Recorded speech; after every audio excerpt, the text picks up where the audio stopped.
E eu tava conversando ontem com jovens filhos de produtores da Bahia, mas é o da Bahia, ele não do oeste da Bahia, lá que é Luiz Eduardo, Barreiras, aquela região forte que a gente vê. São pequenos produtores, né? E o problema deles era convencer os pais que os pais eles queriam começar a organizar a questão da gestão, encontravam a resistência que é até natural, mas é que os pais, eles se achavam pequenos, eles falaram, mas a gente é agricultura familiar, aquilo lá é para quem é do agronegócio, os grandes, a gente não tem mal e mal 50 hectares.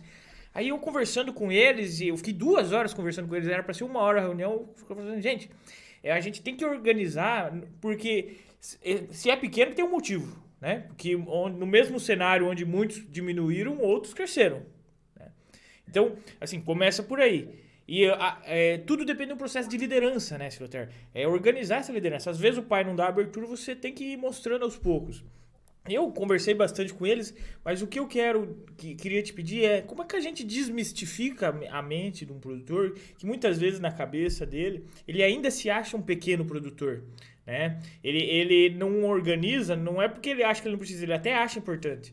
Mas como ele olha para a burocracia da administração, digamos assim, da papelada, tem que ficar lançando nota, tem que ficar fazendo aquilo, tem que ficar. Se dá muito trabalho, eu não tenho tempo para isso, muitas vezes eles falam, né? E depois a gente comenta a questão, a importância da mulher nesse fator. Mas como que a gente desmistifica, primeiramente, esse produtor que muitas vezes o filho tá interessado. Mas ele, na cabeça dele, ele fala, mas eu sou um pequeno produtor. Quando você vê, ele tem 100, tem 200, tem 300 hectares, mas só porque o vizinho tem 1.000, ele se acha um pequeno ainda. E quando você olha o montante de valor monetário que ele trabalha, é um montante que muitas empresas aqui na cidade não trabalham com esse valor. Né? E então, assim, mas a mentalidade ainda é assim, como é que a gente consegue trabalhar essa discussão de uma maneira inteligente, né? Porque é isso que eu preciso aprender. Como um jovem que está envolvido nisso, é difícil para nós jovens, e agora eu me coloco, né, com a experiência que eu tenho nessa frente, é difícil às vezes para nós jovens conversar com um produtor que está há 30 anos tocando um negócio e falar para ele, olha, a gente precisa organizar aqui, precisa olhar lá, vamos dar uma olhadinha no fluxo de caixa aqui para 2023 para ver como é que tá as dívidas. Ele já, tipo assim, ele se sente ameaçado, até conosco às vezes, que é fora da empresa. Porque na cabeça dele, não, eu sou um pequeno produtor, eu não preciso, sabe? Como é que e o senhor tá na estrada. O senhor bateu bastante nessa tecla, eu acredito que deve ter encontrado muitos produtores assim. Como é que a gente começa a desmistificar isso para um produtor com esse perfil? Tu me tirou uma parte da resposta já, né? Que foi as mulheres, mas eu vou deixar as mulheres para conversar depois. Bom, primeiro tu disse as tuas colocações são perfeitas, tu disse ninguém nasceu grande. Até muitos que nasceram grandes terminaram, né? Nós temos conhecimento de vários que receberam enormes patrimônios e se terminaram. Eu acredito muito no quem não teve patrimônio e cresceu. E nós temos um exemplo no Brasil que é o Centro-Oeste brasileiro, o Cerrado brasileiro. Todos eram pequenos produtores, do Rio Grande do Sul, Santa Catarina, Paraná, uma parte de São Paulo, que foram para o Centro-Oeste. Então eles receberam lá uma fração de terra, e não só receberam uma fração de terra, receberam todas as dificuldades que podiam ter. Não tinha estrada, não tinha casa, não tinha água, não tinha infraestrutura, e cresceram. Então, e dentro desse comentário também, eu sempre digo, às vezes de um lado de uma propriedade da outra, é o mesmo solo, o mesmo negócio, o mesmo governo, um vai bem e o outro não vai bem. Então, a cabeça de ser pequeno não quer dizer que ele não tem que se profissionalizar. Não tem nada a ver com a cabeça de ser pequeno. Isso pode se profissionalizar. Dentro da própria propriedade com o filho quer trabalhar junto, tem que abrir esse diálogo. Como é que se abre esse diálogo? Vai dizer que é difícil? Claro, porque o produtor desconfia muito. Ele desconfia, das vezes, da insegurança dos próprios filhos. Se eu deixar meus filhos tocar esse negócio, eles vão me quebrar.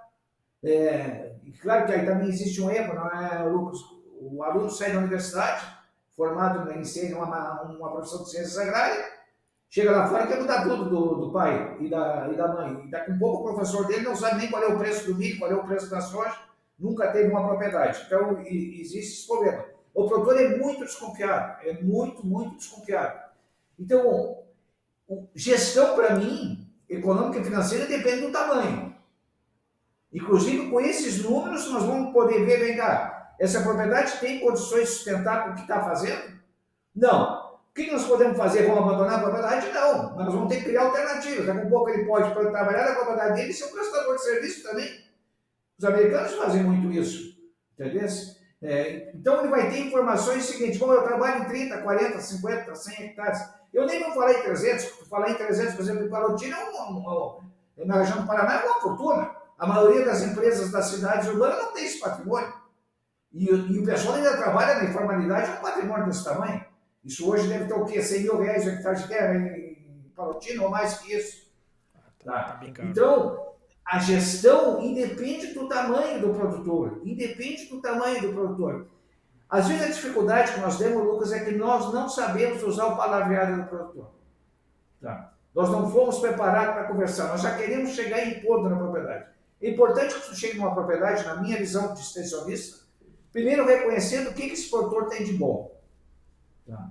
O cara, tu olhar assim, tem árvores bonitas, ele fez alguma coisa para ter essas árvores bonitas, elogiar as árvores, ele tem uma apicultura, pode não ser o principal negócio dele, começar a elogiar, porque tu tem que gerar uma palavra que é fundamental para te poder plantar, confiança. Tu já imaginou de chegar numa propriedade, seja pequena, média ou grande, e querer abrir as contas do produtor? Eu conheci um produtor aqui da fronteira que dizia assim, nem com a minha mulher eu mostro os números. Tá claro que ele brincava porque é um produtor de sucesso, inclusive.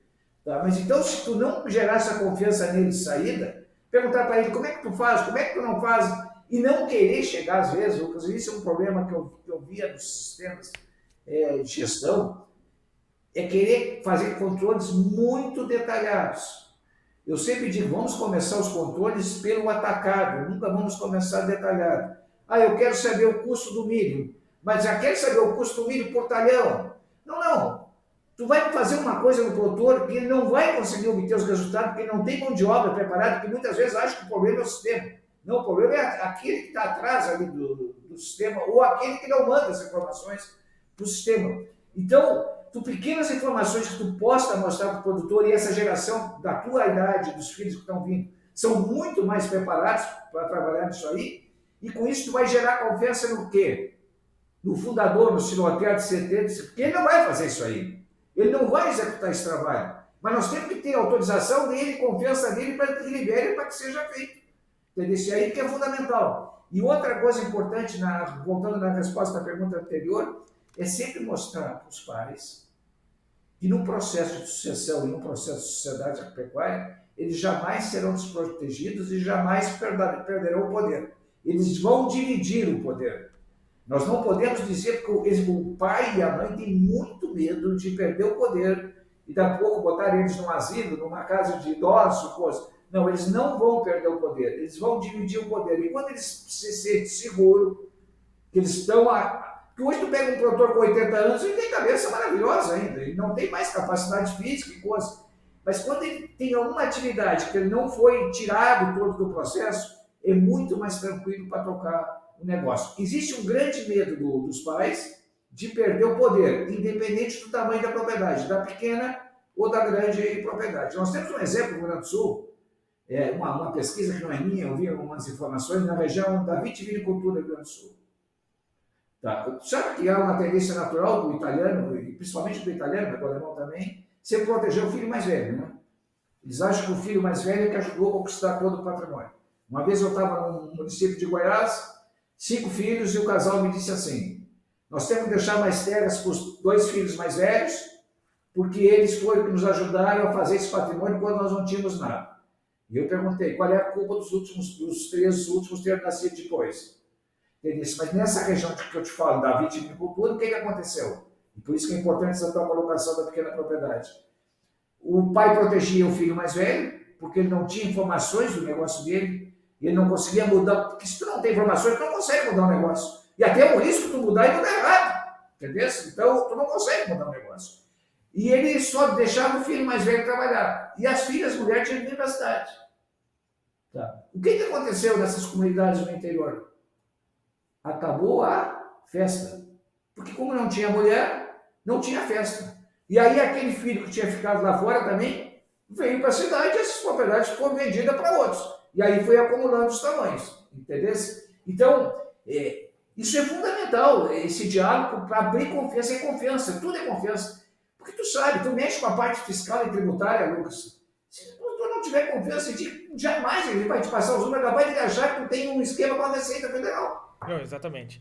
E eu brinco ainda com alguns produtores, né? Eu falo assim, o produtor grande, por mais que ele tenha o custo maior, tenha um faturamento maior, se ele errar um pouco ali, errar um pouco aqui, ainda vai sobrar bastante.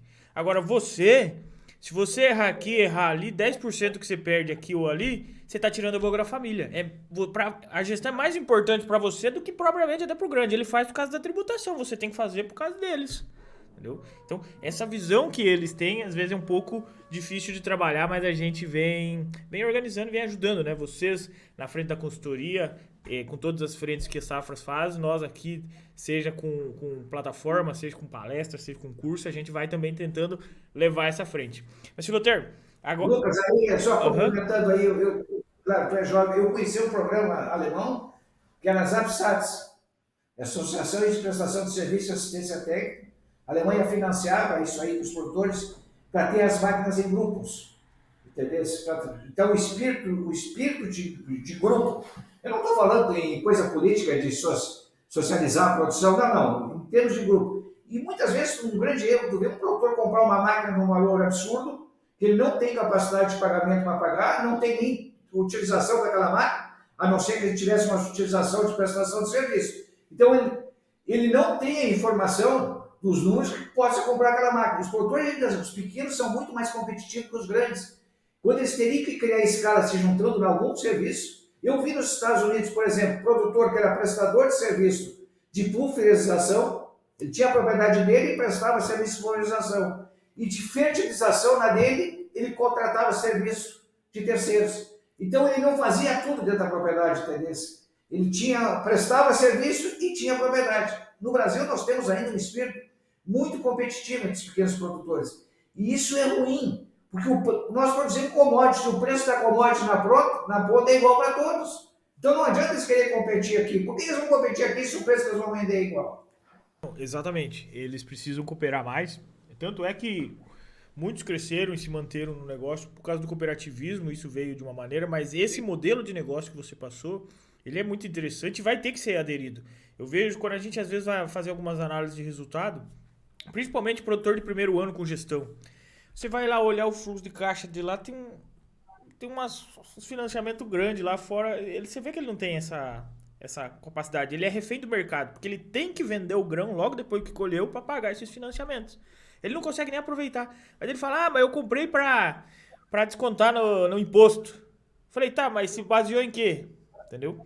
Pra fazer isso daí. Então, porque ele não precisava trocar, mas como ele não queria pagar o imposto, agora ele paga o juro. E ainda tem a parcela. E eu falei, mas e a máquina que você tinha? Tá ruim? Eu falei, não, é porque eu que precisava trocar. Eu falei, então talvez não precisava.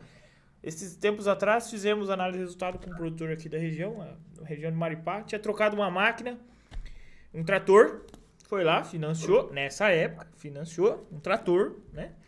Aí nós foi fazer a análise. Você pega um produtor de Maripá aqui, ano passado, não, agora nós estamos em 2023, mas em 2021 não colheu milho safrinha direito porque deu geada. 2022, soja, não tem. Faltou chuva, não teve. E ali especificamente naquela região deu granizo ano passado no milho safrinha. Então ele tá 3 safras praticamente sem colher, mas tinha trocado o trator. Eu falei, mas por que você trocou? Ele falou, porque era um sonho nosso. Né? Nós queria ter um novo, sempre ficamos com o trator velho, era um sonho nosso. Eu falei, mas e esse juro aqui, né? Olha o tamanho dessa parcela. Você não tinha nem caixa, você não tinha nada. Não, mas a ideia era, com essa colheita agora, né, pagar pelo menos 2 parcelas para diminuir o juro. Eu falei, tá.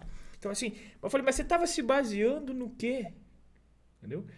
Não, e agora ele está começando a fazer algumas prestações de serviço de colheita para tentar levantar recursos.